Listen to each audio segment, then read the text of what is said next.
The Korean industry seems perfect, but it hides rules that few have the courage to expose. Today, you will learn about the most abusive obligations imposed on famous actors, contracts that control routine, body, choices, and even personal life. Within the Korean industry, there is a silent rule that completely shapes actors' lives: the prohibition of relationships. It's not just an informal expectation or a request from agencies. In many cases, it's a direct clause, written in black and white, determining that the actor cannot date during the contract period. The justification is always the same: protect the public image, preserve fans' fantasy, and avoid drops in product sales and advertising. The consequence of this is that, upon signing the contract, many artists give up not only freedom, but something deeply human. They lose the right to experience effective bonds in a normal way. Some agencies demand detailed reports about personal life, require the actor to avoid going out with people of the opposite sex, restrict meetings, monitor social circles, and even guide the artist to always be seen alone in public spaces. Others allow dating only if the actor sends a formal request explaining who the person is, how long they've known each other, and why the relationship wouldn't affect their career. These requests are almost never approved. For young actors, the excuse is that the public demands a pure image. For adult actors, they say it interferes with commercial contracts. For any actor, love becomes a professional risk. When a relationship leaks, the weight falls entirely on the artist. Often, the agency demands that they publish an apology note as if they had committed some crime. There are cases where the actor needs to temporarily step away from work, abandon advertising campaigns, or cancel public appearances. All this for having emotionally involved themselves with someone. The industry transforms a basic human gesture into something forbidden, almost shameful. Behind the scenes, several artists report that they can only experience relationships in the early morning hours, in hidden locations, using cars with dark windows,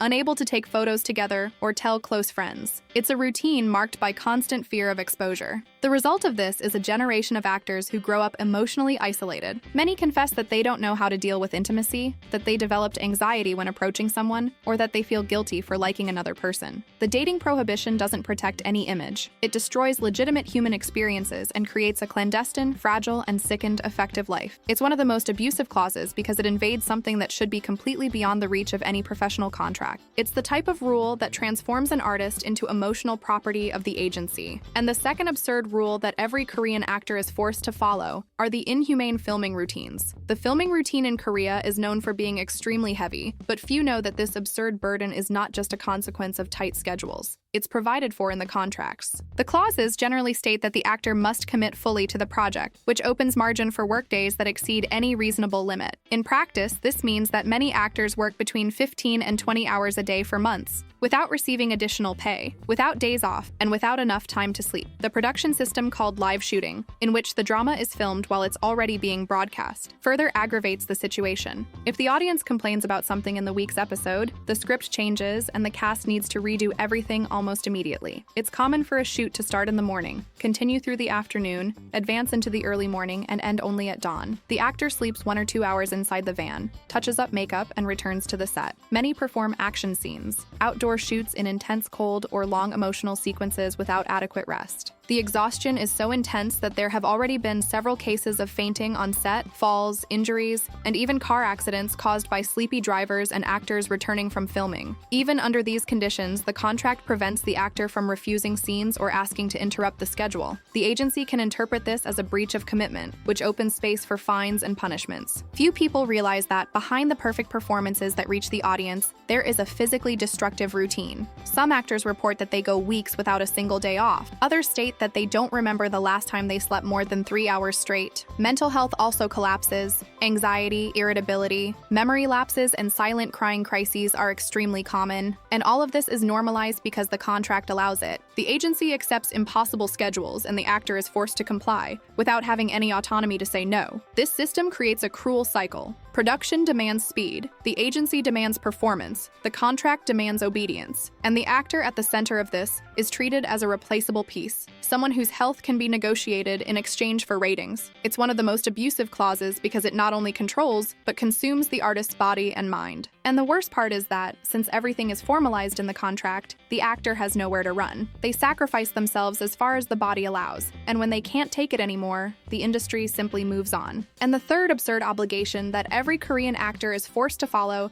is the almost total control of their appearance. Although the public sees the final result as talent, beauty, and professionalism, behind this there is a rigid, invasive, and deeply abusive system. Many contracts determine that the actor cannot change their hair without authorization, cannot alter their weight, cannot get tattoos, cannot adopt their own personal style, and, in some cases, cannot even choose their own clothes outside of sets and events. The public image is treated as a product that belongs to the company, not the artist. This transforms basic decisions of daily life into corporate matters. Several ex-actors and trainees have already said that they were forced to follow specific diets, often so restrictive that they led to dizziness and health problems. Some agencies demand weekly reports of weight, body measurements, and even full body photos. If there is minimal change, the actor can be reprimanded, threatened, or even temporarily removed. In certain productions, there have already been cases of actors who were instructed to lose several kilos in just a few weeks to fit into a role, even if this directly compromised their physical and emotional health. The most controversial aspect, however, are aesthetic procedures. Although it's not always explicitly written in the contract, many agencies pressure the actor for improvements that supposedly will increase their commercial value. This can include fillers, harmonizations, nose adjustments, laser procedures, and, in more extreme cases, complete surgeries to correct details that the company considers problematic. The decision is not treated as a personal choice, but as part of the professional package. The actor is constantly reminded that the company is investing money in them, and therefore has the right to shape their appearance to maximize return. This constant pressure generates a distorted relationship with one's own body. Many artists begin to see themselves as tools, not as individuals. Some avoid mirrors, others develop eating disorders, and there are those who confess that they feel uncomfortable even smiling naturally for fear of appearing outside the standard.